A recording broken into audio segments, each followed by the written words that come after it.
November 25th, 1986, marked Eric Clapton's first ever interview on American TV. The Today Show's Rona Elliot did a bang-up job, and they showed the interview in two parts, on the 25th and the following day, the 26th. Here are the interviews spliced together and shown as one.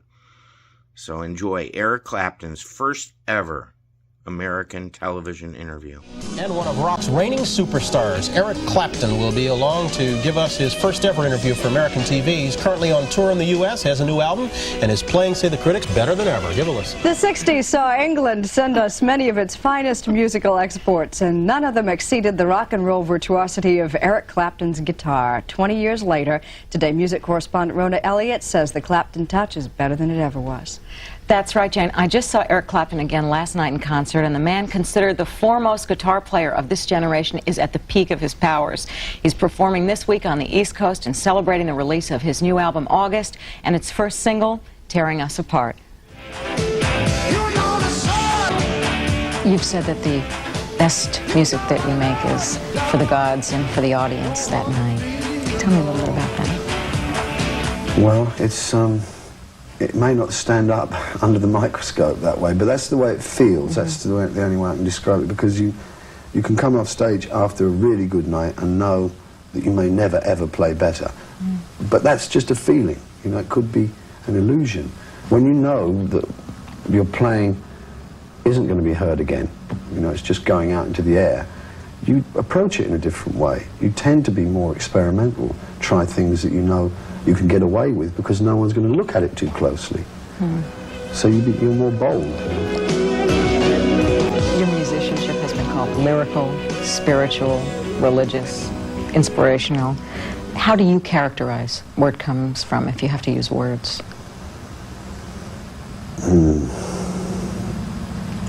Well, it's more to do with the solar plexus than anything else. The gut, you know. Really, that's where it comes from for me. You know, right in here. As much as here or here. Well, when it's happening up here, you can hear that's the way it is. When it's happening from here, you don't even know what the notes are. You're just aware that you're going up. You've always strived to get a kind of a purity of sound in your playing. What are the standards that you kind of put upon yourself?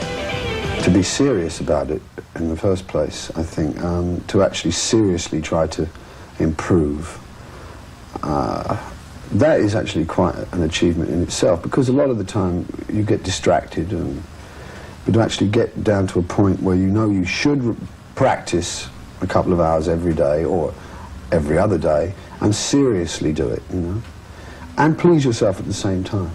Do you please yourself? Yeah, I do, yeah.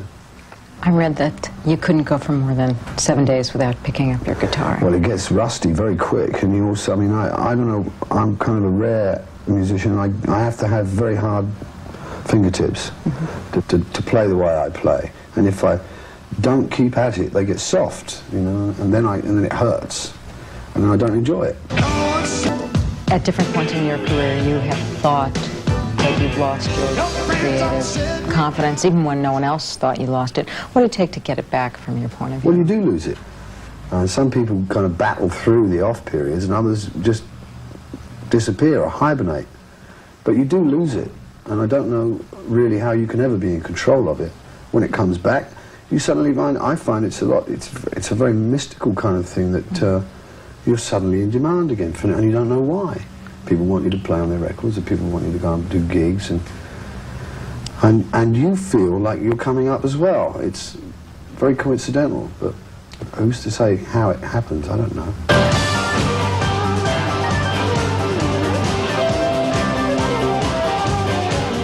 How'd you like The Princess Trust? The film looked like everyone who was there had a great time. We worked very hard to get it right, too, and I think that shows, because everyone rehearsed and learned as much as they could, very hard. When it came to showtime, there was no nerves, which was great. The band was just cool as a cucumber, and we were excited, but everyone knew exactly what they were going to do, so it was just right, you know. Here we are in 1986, soon in 1987. Did you ever think it would all become so respectable that you'd be playing for, you know, Prince Charles and Lady Diana, and people would be getting knighthoods? And I don't know if it's getting respectable. Perhaps we're dragging them down to our level, you know? No. Tomorrow morning, we'll talk to Eric Clapton about what the blues means to him and how he has lasted over 20 years. Thank you, Rona. We'll see you tomorrow. Up next, Bryant talks to Stephanie Kramer after a message.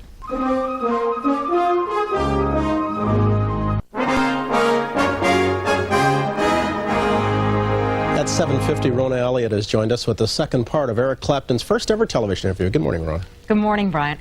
Rock and roll has given Eric Clapton his success, but the music nearest his heart comes from the Mississippi Delta tradition, and Clapton reached back to the blues at Chuck Berry's recent 60th birthday party. Your commitment to the blues over more than the past 20 years has been unswervable. You could have perhaps taken another path and had even more commercial success, and yet you didn't do that. How come? Well, you say I could have done. I'm not sure I could. I mean, when I go too far away from what I know how to do, I get lost inevitably, so I always come back to what I know. So there's not actually, I didn't really ever have much of a choice about the music I would play. Blues really have to be brought to life with a deeply felt performance, or else it's a fraud. When you play, where are you emotionally?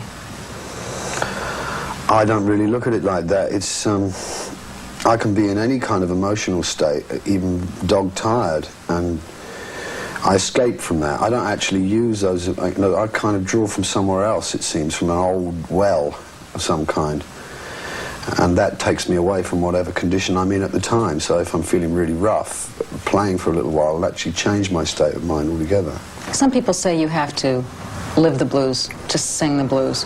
During that period of time in your life where you were involved with drugs and alcohol, did you do that to justify that point of view? No. I was just a party animal, a fun-seeking boy, and probably went over the top. But you see, the fact that I had an instrument to play and a craft of a kind kept me going and gave me something to come back to, which isn't the same for people that get involved in those things that don't have anything else. You know, that is very dangerous. You lived through the 60s and the 70s, and a lot of the great other people perished. What do you think you had that Hendrix or some of those other people that we lost didn't have, that kept you going? I suppose some kind of some inbuilt optimism that I didn't really want to give up on everything, or I didn't want to just turn my back, and there was still too much to look forward to. You never really considered yourself, or haven't considered yourself, as fine a singer as a guitarist, and yet you obviously sing, and a lot of people enjoy listening to you sing. Have you kind of made peace with the singing side of yourself? No more than I have with my guitar playing. I don't, they're both the same. I just keep thinking I wish I was better, all of it. And with the voice, it's a difficult situation, because you're more or less, you've got to use what you were born with. And also, if you abuse it by smoking, and things like that, it doesn't help. And I'm a chain smoker, or, I try to cut down when I can, but the voice is the harder one. I find it easier to improve technique on the guitar than with the voice. I think you need to be much more disciplined. Layla is truly the all-time definitive rock and roll love song. Do you have to sing and write personal songs? I mean, do you think that brings an unbelievably different impact to the songs? It's easier for me to do it that way. I can't write about things that I'm not actually motivated by, or that don't touch me personally. Widely imitated and man of mystery are two common definitions for you. Do you think they're funny? God almighty. Well, I'm guilty to both, I suppose. Are you such a man of mystery? Yes, I suppose so, because I'm kind of very private, and I keep a lot of things inside. I suppose that lends itself to an air of mystery. And the widely imitated part, I think, has to do with your guitar. Well, no more than I've imitated. It seems to me, when you are playing your guitar, that is the most fun you have, even if you're being serious. I enjoy that more than anything else in life. And if I'm doing it well, and if I'm pleasing myself, then I'm having great fun. Eric Clapton's new album, August, was released this week. He's off to Europe to tour now, and then he returns to America for a concert series. This is one performer not to miss if you get the chance. I know you enjoyed him, so that's a high compliment. The greatest. Rona, thanks. Thank you for watching Cleveland Live Music. I can't play a lick. That's why I'm a taper. Thanks for watching the channel and making it grow. If you want to subscribe, that'd be appreciated. Patreon and GoFundMe would be appreciated. Maybe I could get guitar lessons.